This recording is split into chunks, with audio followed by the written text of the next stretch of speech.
Hello friends, welcome to my channel Navya artistry. आज इस channel के ऊपर हम ऐसी बात करेंगे जो इस चैनल की थीम से थोड़ा हटकर है। मैं बात करने जा रही हूँ मेरी कोविड-19 जर्नी और एक्सपीरियंस के बारे में। आप सोच रहे होंगे ये चैनल ब्यूटी, स्किन केयर और मेकअप के बारे में है, तो इस पे आज ऐसा टॉपिक क्यों? हम जानते हैं कि ये टॉपिक हमारी लाइफ का एक ऐसा पार्ट बन चुका है जिसे हम चाहें भी तो भूल नहीं सकते, इग्नोर नहीं कर सकते। और वैसे भी यार, जान है तो जहान है। हेल्थ रहेगी तो ही तो आप स्किन केयर, ब्यूटी और मेकअप इन चीज़ों पर ध्यान दोगे। मुझे ऐसा लगा कि मेरी जर्नी शेयर करने से शायद आप लोगों को मोटिवेशन, एनकरेजमेंट मिलेगा जो लोग इस डिज़ीज़ से जूझ रहे हैं आज। मुझे ऐसा लगता है मेरी इस छोटी सी कोशिश से बहुत से लोगों की हेल्प होगी, उन्हें होप मिलेगी, उन्हें एक सही डायरेक्शन मिलेगी, सही गाइडेंस मिलेगी इस डिज़ीज़ के ऊपर। और साथ ही साथ में मैं कई मिथ्स भी बस्ट करूँगी जो कोविड-19 को लेकर हैं, क्योंकि मैं खुद एक कोविड-19 पेशेंट रही हूँ, तो मैं जानती हूँ हाउ इट फील्स। उसमें क्या आपको डाइट रखनी चाहिए, क्या प्रिकॉशंस लेने चाहिए। तो चलिए इन सारी चीज़ों के बारे में डिटेल में डिस्कस करते हैं। हम एक एक पॉइंट के बारे में बात करेंगे। आप इस वीडियो को ज़रूर एंड तक देखना, जिससे कि आपको पूरी इन्फॉर्मेशन मिल सके कोरोना की जर्नी के बारे में। और अगर आप इस वक्त कोरोना से जूझ रहे हैं या भगवान ना करे आपका कोई फैमिली मेम्बर, कोई जानने वाला जूझ रहा है, तो आई होप ये वीडियो उन सबके लिए एक मददगार साबित होगी। तो मैं शुरू करती हूँ अपनी कोविड-19 जर्नी के बारे में। कोरोना वायरस मुझे लास्ट ईयर नवंबर में डिटेक्ट हुआ था। तो सबसे पहले चलिए हम बात करते हैं कोविड-19 डिटेक्शन के बारे में, how my covid was detected. तो नवंबर में मुझे थोड़े थोड़े सिम्टम्स स्टार्ट हुए। जैसे मुझे लाइट फीवर सबसे पहले स्टार्ट हुआ। वो फीवर उतना प्रोमिनेंट नहीं था, मुझे बेसिकली कुछ हद तक फैटीग लग रहा था। लेकिन सिचुएशन मुझे तब डाउटफुल लगी, सस्पिशियस लगी, जब मेरा सेंस ऑफ टेस्ट और सेंस ऑफ स्मेल चला गया। मैंने अक्सर सुना था कि कोरोना वायरस में ये प्रॉब्लम्स आती हैं कि आपका टेस्ट करने का सेंस, आपका स्मेल का सेंस चला जाता है। तो जब ये वाला मुझे सिम्टम दिखना शुरू हुआ तो मुझे लगा अब तो बॉस ज़रूर कुछ गड़बड़ है, there is something alarming going on और मुझे टेस्ट करवा लेना चाहिए। मैंने हार्डली एक दिन लिया होगा सिम्टम को, मैंने ज़्यादा वेट नहीं किया कि प्रॉब्लम ज़्यादा सिवियर हो तो मैं उसके बाद टेस्ट करवाऊँ। और मैं आप सभी लोगों को ये ज़रूर, मेरी दरख्वास्त है आप सब लोगों से कि आपको जब भी कोविड-19 का सिम्टम आपको लगे तो आप 1-2 दिन वेट करके ज़रूर टेस्ट करवाएं। हो सकता है आप पहले रूल आउट कर रहे हो कि कहीं मुझे नॉर्मल फीवर तो नहीं, कहीं कोई वायरल तो नहीं, या कहीं कोई मौसम चेंज की वजह से तो नहीं ऐसा हुआ, क्योंकि सिम्टम्स जो हैं ये ओवरलैप करते हैं। आई अंडरस्टैंड कि बाकी सिम्टम्स भी वायरल में, फ्लू में ऐसे होते हैं, लेकिन जहाँ पे भी आपको कुछ अनयूजुअल लगे, जैसे कि there is shortness of breath, और वहीं पर आपको कुछ डायरिया हो रहा है, या फिर आपको सेंस ऑफ स्मेल या टेस्ट नहीं रह रहा है, तो यहाँ पर सच में आपके लिए बहुत ज़रूरी है कि आप सही कदम उठाएं और आप टेस्ट ज़रूर करवाएं टाइमली। तो मैंने लाल पैथ लैब से RT-PCR करवाया था।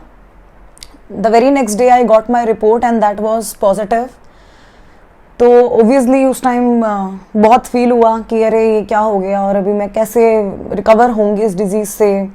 बहुत कुछ चल रहा था कि कहीं ऐसा तो नहीं है सिम्टम्स कुछ ऐसे हैं जो फॉर द लाइफ रहेंगे, पता नहीं कब जाके मैं ठीक होंगी। तो ऐसे बहुत से ख्याल दिमाग में आ रहे थे ओबियसली।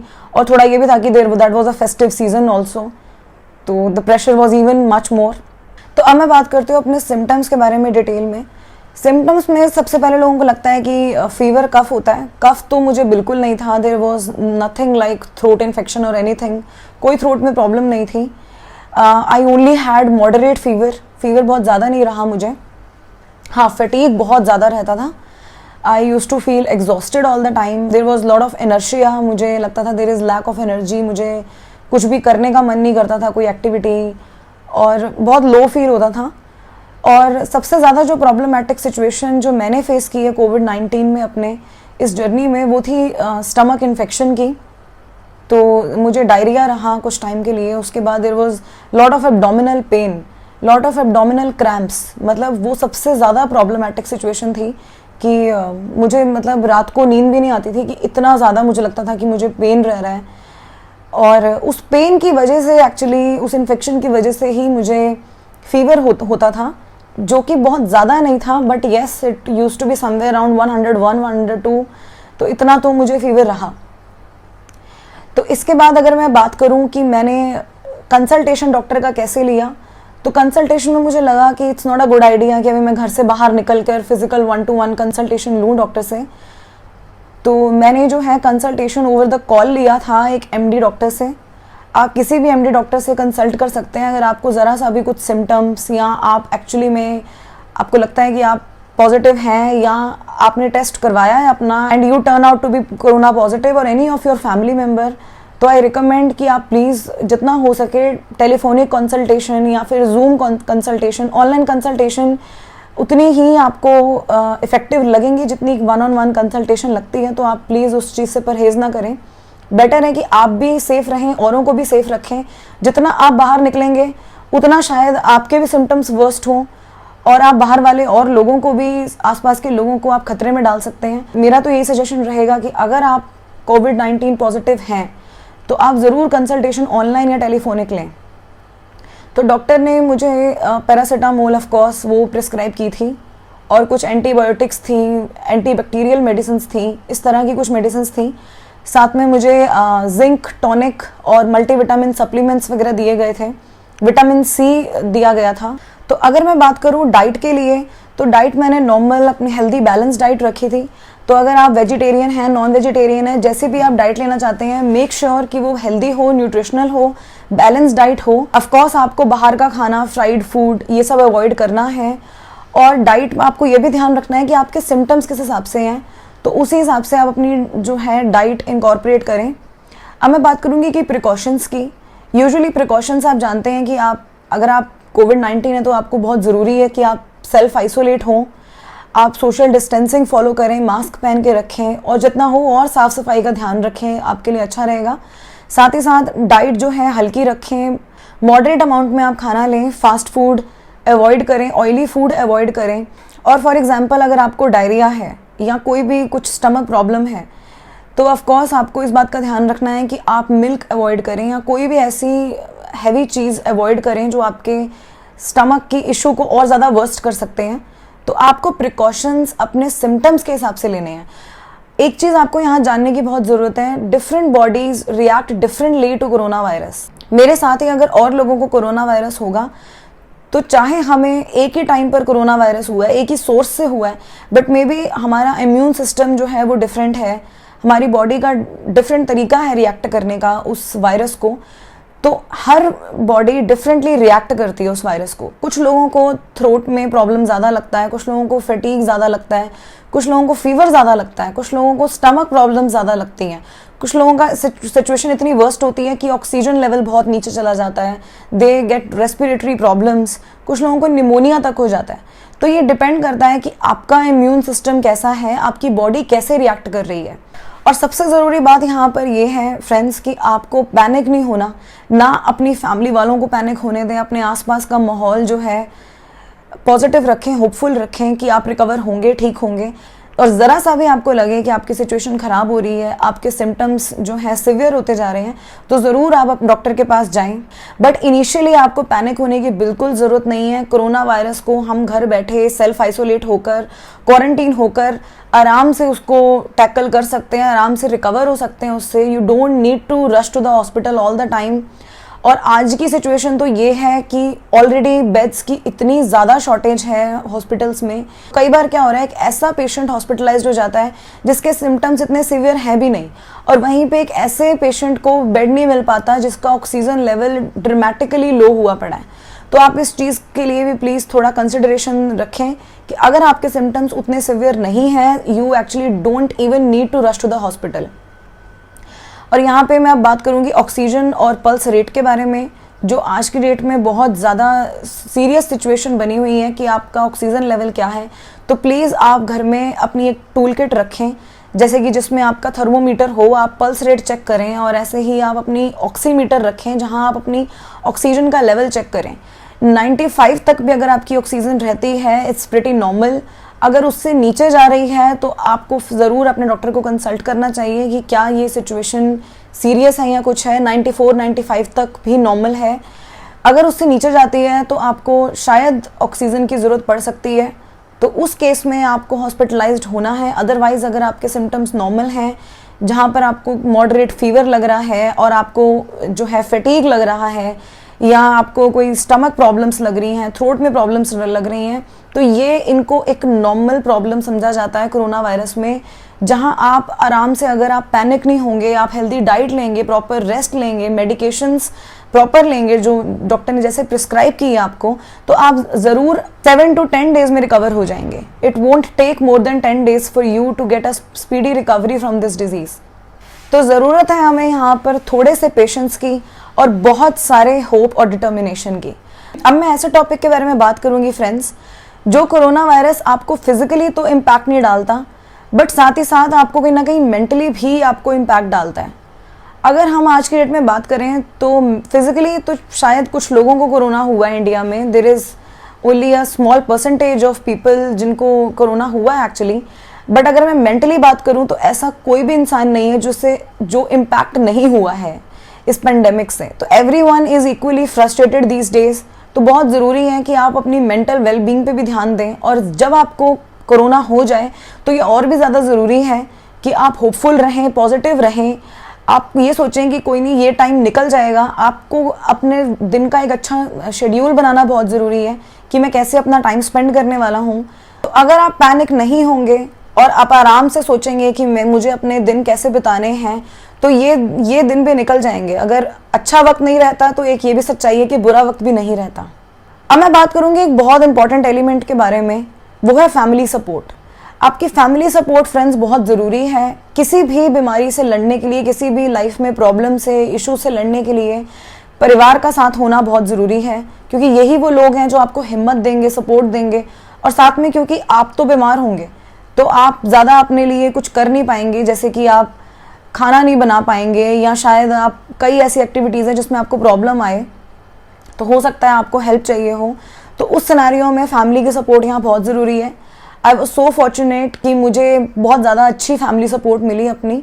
बट कई बार क्या होता है, जब आपको इनिशियली कोरोना होता है किसी को घर में, तो वो आज भी लोगों को ये लगता है कि अरे ये क्यों हो गया कोरोना, ये नहीं होना चाहिए था, और क्यों तुम घर से बाहर निकले, क्यों तुमने सोशल डिस्टेंसिंग नहीं फॉलो किया. होता है ना, पेरेंट्स बोलते हैं अरे मैंने तो पहले ही कहा था तू उसके घर मत जा, ऐसे मत कर, वैसे मत कर. तो प्लीज़ मेरा यही कहना है कि आप प्लीज़ पैनिक ना हो, शांत रहें. ये ना सोचें कि पीछे क्या हुआ, कैसे कोरोना हुआ, क्यों हुआ. इन चीज़ों को, इन क्वेश्चंस को दिमाग में ना लाकर आगे हम ये सोचें कि इससे हमें जल्द से जल्द रिकवर कैसे होना है, और क्या क्या हमें मेजर्स लेने हैं, क्या प्रिकॉशंस लेने हैं कि हमारा जो पेशेंट है वो रिकवर हो सके. तो फ्रेंड्स, अब मैं बात करूँगी सोशल मिथ्स के बारे में. कोरोना के रिगार्डिंग बहुत सारे मिथ्स जो हैं वो चलते रहते हैं. अभी कुछ दिन पहले आया था कि अगर आप एक लाल प्याज के ऊपर नमक लगाकर खाएंगे तो उसी टाइम आपकी कोरोना पॉजिटिव से आप कोरोना नेगेटिव हो जाएंगे. कोई कहता है ये वाला काढ़ा पी लो, कोई कहता है ये आप रामबाण इलाज है, आप ये कर लीजिए, वो कर लीजिए. तो अगर आपको लगता है कि कोई ऐसा नुस्खा है या कोई ऐसा जो है आयुर्वेदिक ट्रीटमेंट है या कुछ भी ऐसी चीज़ है जो आपको लगता है आपकी बॉडी के लिए सेफ है और जो आप कर सकते हो इजीली, आप उसे ज़रूर फॉलो कर सकते हैं. There is no harm in that. But एक चीज़ सोचिए, थोड़ा लॉजिक और रैशनल प्लीज़ बने. ये ना हो कि ब्लाइंडली जो भी आपने व्हाट्सएप पे देखा, फेसबुक पे देखा, आप बस ये ना हो कि आंख बंद करके उसको फॉलो करने लगें. जैसे कि अगर मान लो आपको लगता है कि, मान लो मैं अपने केस की अगर बात करूं, तो मैंने जो है, जो जैसे मैं काढ़ा पीती थी और रेगुलरली मैं पी रही थी उस चीज़ को, और मुझे डॉक्टर ने एक बहुत ही शॉकिंग न्यूज़ उस टाइम बताई, और वो ये थी कि मेरा स्टमक इन्फेक्शन जो हो गया है और जो मुझे इतनी एब्डोमिनल पेन हो रही है, उसका मेजर रीज़न ये है कि मैं वो काढ़ा वगैरह पीती थी और वो एक्चुअली उसने मेरे पेट में इन्फ्लेमेशन कर दिया. तो यहाँ आपको बहुत ज़रूरी है कि आप ब्लाइंडली मिथ्स को ना फॉलो करें, या जो चल रहा है, जहाँ कहीं पे कुछ ट्रेंडिंग देखा तो उसको ब्लाइंडली ना फॉलो करें. जो भी आप ऐसे ट्रीटमेंट्स ले रहे हैं जो कोई आयुर्वेदिक लग रहे हैं या कुछ भी, चाहे आप हल्दी वाला दूध ले रहे हैं, तुलसी ले रहे हैं, काढ़ा पी रहे हैं, च्यवनप्राश खा रहे हैं, तो थोड़ा वो मॉडरेट अमाउंट में रखें, ओवर ना करें किसी भी चीज़ को. और कहीं पर अगर आपको लगता है ये सारी चीज़ें करके आपकी बॉडी पे ज़रा सा भी कोई नेगेटिव इम्पैक्ट हो रहा है, तो आप प्लीज़ उसी टाइम उसको लेना बंद करें. यहाँ मैं एक और चीज़ के बारे में बात करूँगी जो रियली बेनिफिशियल रही थी मुझे रिकवर होने में, वो है स्टीम. तो स्टीम भी आपको मॉडरेटली लेनी है, 1 या 2 बार से ज़्यादा दिन में ना लें स्टीम.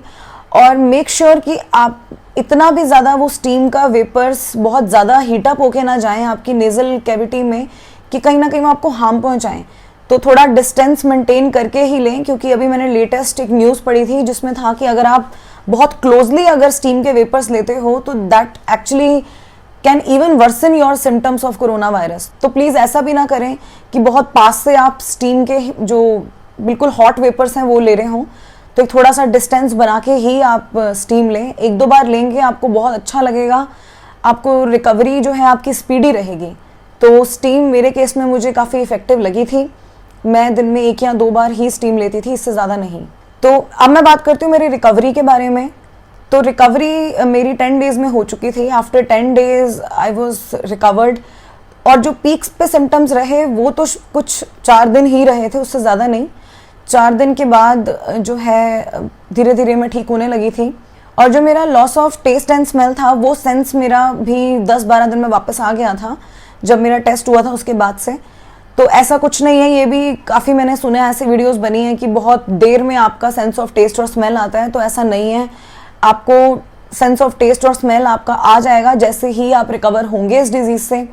तो कुछ भी ये मत सोचो कि कुछ प्रोलॉन्ग्ड इलनेस रहेगी, लाइफ लॉन्ग मुझे कुछ फेस करना पड़ सकता है, ये होगा वो होगा।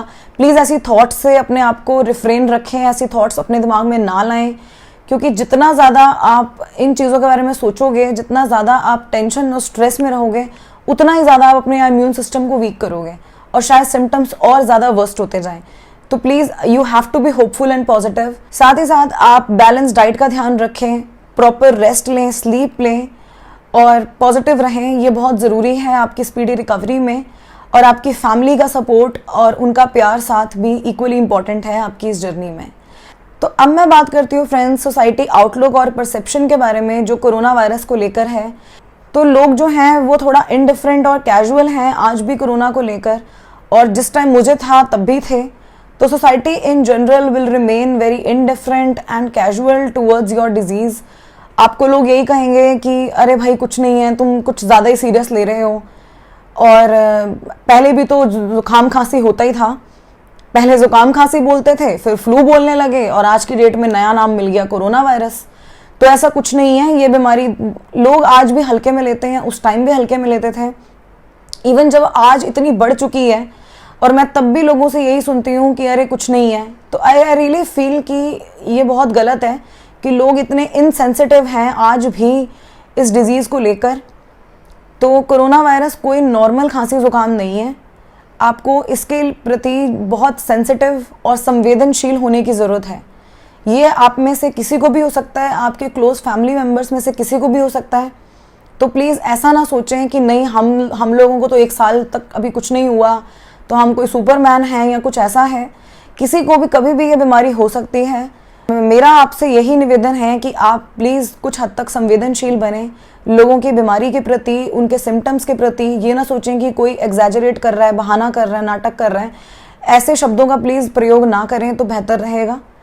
और जितना हो सके उन लोगों की हेल्प करें, ज़्यादा से ज़्यादा हेल्पलाइन नंबर्स शेयर करें। जहाँ पे भी आपको लग रहा है कि कोई हॉस्पिटल बेड अवेलेबिलिटी है या ऑक्सीजन सिलेंडर्स की अवेलेबिलिटी है, जहाँ पे भी आपको लग रहा है कि कहीं मदद के आसार हैं, तो वो ज़्यादा से ज़्यादा लोगों तक पहुँचाएं।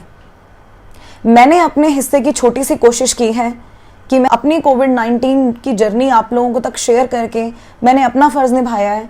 और अब आप लोगों का फ़र्ज़ है कि आप ये वीडियो को ज़्यादा से ज़्यादा लोगों तक पहुंचाएं, उन तक शेयर करें, ताकि लोगों को पता चले कि कोविड-19 की जर्नी कैसे है, आपको कैसे जूझना है इसके साथ, और कैसे आप जल्द से जल्द इससे निजात पा सकेंगे। यहाँ पर बहुत ज़रूरी है कि as a society, as a nation, हम एक दूसरे के लिए खड़े हों, हम एक दूसरे के लिए हेल्प करें, हम आगे बढ़ें और लोगों की जितनी हो सके मदद करें, अपनी मदद का हाथ बढ़ाएं। आपको नहीं पता कब आपको या आपके किसी क्लोज पर्सन को उस मदद की ज़रूरत पड़े।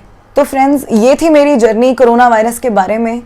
अगर आपको मेरी वीडियो ये अच्छी लगी, इन्फॉर्मेटिव लगी, तो प्लीज़ मेरी आपसे रिक्वेस्ट है, ज़्यादा से ज़्यादा लोगों तक पहुँचाकर अपने हिस्से की सोशल रिस्पॉन्सिबिलिटी निभाएं और एनलाइटन करें लोगों को कोरोना वायरस के बारे में, इसके मिथ्स के बारे में, और कैसे इसके सिम्टम्स से आपको किस किस तरह से जूझना है। इससे उनको ज़रूर मदद मिलेगी।